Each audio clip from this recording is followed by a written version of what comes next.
Here we're looking at a granite monolith in Yosemite National Park, and we're asked for the approximate mass of this granite monolith, granite being a key word here. We know that mass is going to be related to the density multiplied by the volume.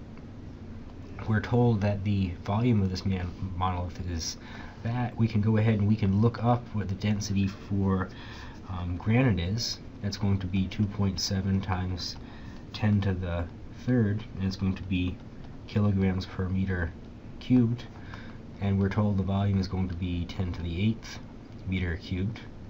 So we can see how the units are going to cancel out, meter cubed to meter cubed, and we're left with the mass of this guy to be 2.7 times 10 to the 11th kilograms.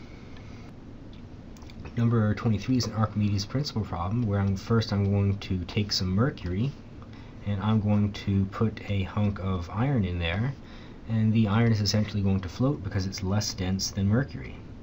So if I draw all the forces that are acting on this guy, I'm going to have the buoyant force downwards as well as the mass times gravity, and I know that these guys are going to be equal to each other simply because this object is floating. So let's first take a look at the buoyant force. That's going to be equal to the weight of the mercury displaced, which I could also write as the density of mercury multiplied by gravity multiplied by the volume of mercury that is displaced. On the other side of the house, I can say, well, I can write the mass as the density multiplied by volume. This is going to be the density of iron now, multiplied by gravity. So we can kind of see that gravity is going to cancel out. I'll also say that this volume right here is going to be the total volume of the object. So what I'm looking for is the ratio of the volume that is submerged. That's also going to be the volume of the mercury that was displaced to the total. So what I want to do is say, okay, I'm going to divide both sides by density of mercury. I'm going to divide both sides by volume total, and I can see that the volume of mercury, or the volume submerged, divided by volume total is going to be equal to the ratio of the densities, the ratio of the density of iron divided by the density of mercury. I can look up what these guys are. The density of iron is going to be 7.8 times 10 to the third kilograms per meter cubed. Density of mercury is going to be 13.6, more dense than iron, times 10 to the third kilograms per meter cubed, and I'm left with 0.57, which tells me that this is going to be 57%. So here we have another Archimedes principle problem where we're going to have a child that is floating on water, and he's built a raft out of some bottles here. Draw the free body diagram. We're going to have the weight of the child, mass times gravity in the downwards direction. We're neglecting the mass of all the duct tape in the bottles. And we know that there's going to be a buoyant force in the upwards direction that's going to be equal to the density of water multiplied by the volume of the bottles multiplied by gravity. Or I could also say this is going to be the number of bottles multiplied by the density of water multiplied by the volume of one 1 liter bottle multiplied by gravity. We know that this child is perfectly balanced, so the buoyant force must be equal to the mass multiplied by gravity, or the number of bottles, density of water, volume of one bottle multiplied by gravity must be equal to the mass of the child multiplied by gravity. You can see that gravity is going to cancel out, and I'm going to divide the mass of the child by the density of the water and the volume of one bottle of water.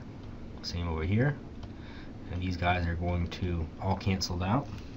So I'm left with the number of bottles must be equal to the mass of the child, 32 kilograms, divided by the 1 liter bottle.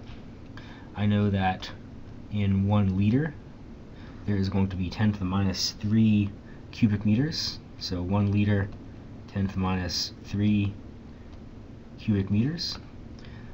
Multiply that by the density of water, which is going to be 1,000 kilograms per cubic meter. And all my units are going to now work out such that I'm going to need 32 bottles. Number 38 is a little bit is fairly similar, but a little bit different. For the last one, I was looking at water and air, where density of water is going to be 1,000 kilograms per cubic meter. The density of air is going to be 1.29 kilograms per cubic meter, and the difference between them, it's about a factor of 1,000. So I didn't have to take into account the weight of the air. However, when I'm looking at helium in air, the density of helium is 0.179 kilograms per cubic meter. That's only about a factor of 10 difference between air and helium, as opposed to the 1,000 difference we had earlier. So I need to take into account the weight of the helium when I'm looking at my person plus the balloons. So that'll be this object right here. I have to say the weight in the downwards direction is not just going to be due to the person, but also due to the mass of the helium multiplied by gravity. In the upwards direction, I'm going to have the buoyant force as usual, which is going to be equal to the density of air, the volume of the helium, and then gravity. As before, these guys are going to be equal to each other. Mass of the person, mass of the helium, multiplied by gravity is going to be equal to the density of air, the volume of the helium, and gravity. We can see that gravity is going to cancel itself out. I can also write the density of, or the mass of helium to be equal to the density of helium multiplied by the volume of helium. It's going to be the density of air, the volume of the helium. I'll move this over so I can consolidate my volumes of helium.